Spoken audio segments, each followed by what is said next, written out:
Hallelujah, सभी को जय मसीह की। मैं प्रियजनों, आप सबका स्वागत है हमारे एक दमदार धमाकेदार वीडियो में। फिर से मैं आपको बताने जा रहा हूं कि अपोस्टल यूसुफ अंकुर नरोला जी पहुंचे गुरदासपुर सरकार की तरफ।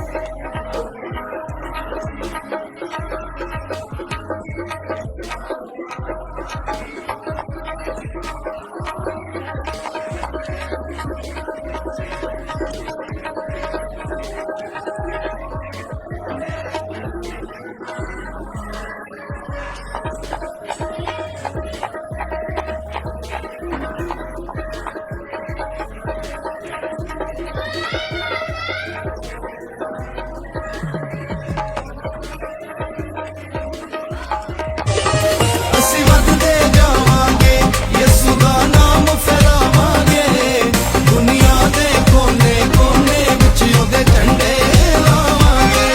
ਅਸੀਂ ਵੱਧਦੇ ਜਾਵਾਂਗੇ, ਯਿਸੂ ਦਾ ਨਾਮ ਫੈਲਾਵਾਂਗੇ, ਦੁਨੀਆ ਦੇ ਕੋਨੇ-ਕੋਨੇ ਵਿੱਚ ਉਹਦੇ ਝੰਡੇ ਲਾਵਾਂਗੇ।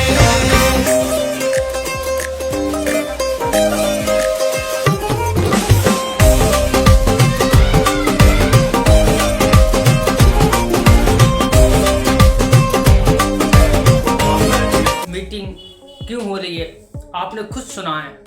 हालेलुया। क्योंकि जो लोग सुसमाचार को नहीं जानते उनका कारण यही है कि ज़्यादा लोग बचाए जाएं। ज़्यादा लोग जो परमेश्वर को नहीं जानते हैं वो जाने कि परमेश्वर जीवन देने आया है, मारने नहीं, लड़ाई करने नहीं, झगड़ा करने नहीं, धर्म को बदलने नहीं, परंतु जीवन बदलने आया है। जिस प्रकार से आप यूट्यूब पर देख रहे हो कितने लोग छत्तीसगढ़ में क्या बजरंग दल वाले लोग, काफ़ी लोग क्या कहते हैं इन बातों का विरोध कर रहे हैं और क्रिसमस के दिन भी विरोध किया। लेकिन आज मैं आपको बताने वाला हूं कि परमेश्वर अपने दासों के साथ है, अपने दासों को उभारता है, अपने दासों के आगे ले जाता है और अपने दासों के द्वारा छुटकारा देता है। तो जैसे कि आप मीटिंग में जाओगे तो परमेश्वर अपने दासों के द्वारा बड़े बड़े काम करेगा। जो विश्वास नहीं करते वो विश्वास करेंगे। तो आप जरूर अपने साथ जाएं और परमेश्वर आपको आशीष देगा। और इनका मैं आपको बता दूं कि इनका रीजन क्या है। वहाँ पर वीडियो जो आप मेरे सामने आई है, तो उनका वीडियो में कहने का मतलब ये है कि ज़्यादातर हमें उनका धर्म से कोई मतलब नहीं है। बाकी जो लोग विरोध करते हैं परमेश्वर का, जो लोग परमेश्वर की निंदा करते हैं, जो लोग बाइबल को नहीं जानते हैं, वो परमेश्वर सरकार की तरफ से ये योजना आई है। वहाँ पर मीटिंग हो पंजाब सरकार की तरफ से, और पंजाब सरकार खुद सपोर्ट कर रही थी वो। तो ये परमेश्वर का अनुग्रह है कि वहाँ पर ज़्यादा लोग जाएं कि आप अपने चंगाई को पाएं।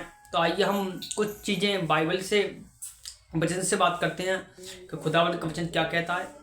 तो परमेश्वर आपको आशीष दे। तो आइए हम पढ़ते हैं।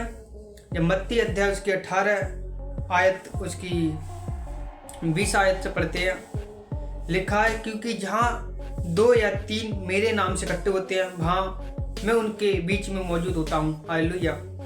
बाइबल का वचन ये कह रहा है कि जहाँ मेरे नाम से 2 या 3 इकट्ठे होते हैं वहाँ मैं मौजूद होता हूँ उनके बीच में। अब इसका मतलब यही है, मैं प्रेजेंट जब वहाँ पर लागू की संख्या जब जा रही है, गुरदासपुर में लोग जा रहे हैं, पहुँच रहे हैं, तो आप इस चीज़ों को समझो कि परमेश्वर क्यों चमत्कार करेगा।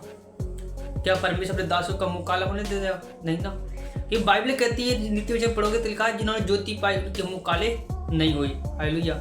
लेकिन जो बैर रखते हैं, जो निंदा करते हैं, जो पाप करते हैं, जो तोड़फोड़ करते हैं चर्चों को, तो उनके मुँह काले हमेशा होते हैं, क्योंकि वो अपने कर्मों से दिखा देते हैं कि हम खिलाफ हैं। हालेलुया। क्योंकि इसलिए यीशु मसीह ने बोला है प्रियजनों कि तुम शैतान की तरफ से हो, शैतान आपका बाप है, इसलिए आप मेरी बातें समझ में नहीं आती हैं।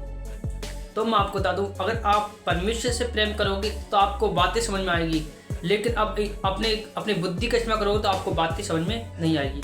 क्योंकि बाइबल इस चीज़ों का प्रूफ देती है कि जहाँ कहीं परमेश्वर का आत्मा वहाँ आज़ादी है।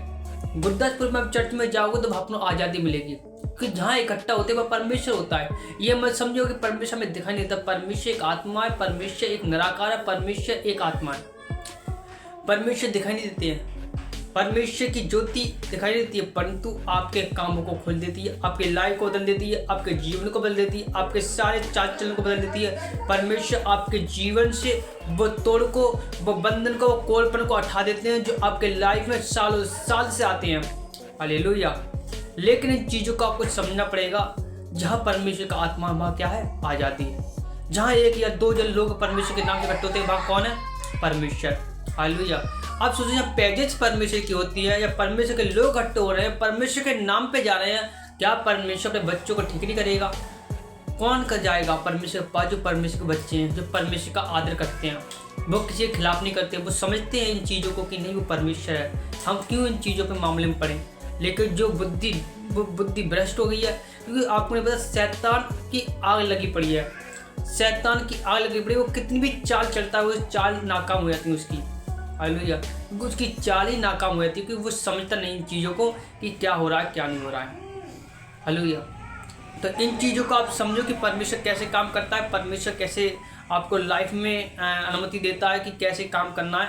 तो एक वचन को और पढ़ता हूँ, उसके बाद प्रार्थना करते हैं। लिखा नीति 16 अध्याय उसके 3 आयत को, अपने कामों पर यहोवा पे सौंप दे, तब तेरी योजना सफल होगी। हालेलुया। यहाँ पर कहने का मतलब है, यह वचन जो मीटिंग की शुरुआत में पढ़ने या प्रार्थना के समय बहुत आशीष होती है, इसका मतलब यही है कि जब मीटिंग जाते तो अपनी समस्याएं जब मीटिंग जाते हैं, क्योंकि सब लोग इसलिए जाते हैं क्योंकि हमें चंगाई मिल सके, हम बीमारी से, कर्जों से, श्रापों से, बंधनों से, दुष्ट आत्माओं से, कलेशों से बाहर निकल सके, हमें एक नया जीवन, एक शांति दे सके। और यीशु मसीह हमें शांति और नया जीवन देने के लिए आया है। हालेलुया। इसलिए तुम्हें समझना पड़ेगा कि परमेश्वर कैसे काम करता है। परमेश्वर आपको आशीष देता है, परमेश्वर आपके जीवन से मानता है, परमेश्वर आपको आशीष देता है। हालेलुया। सभी को जय मसीह की। परमेश्वर आपको आशीष दे, परमेश्वर आपको आगे बढ़ाए। God bless you all.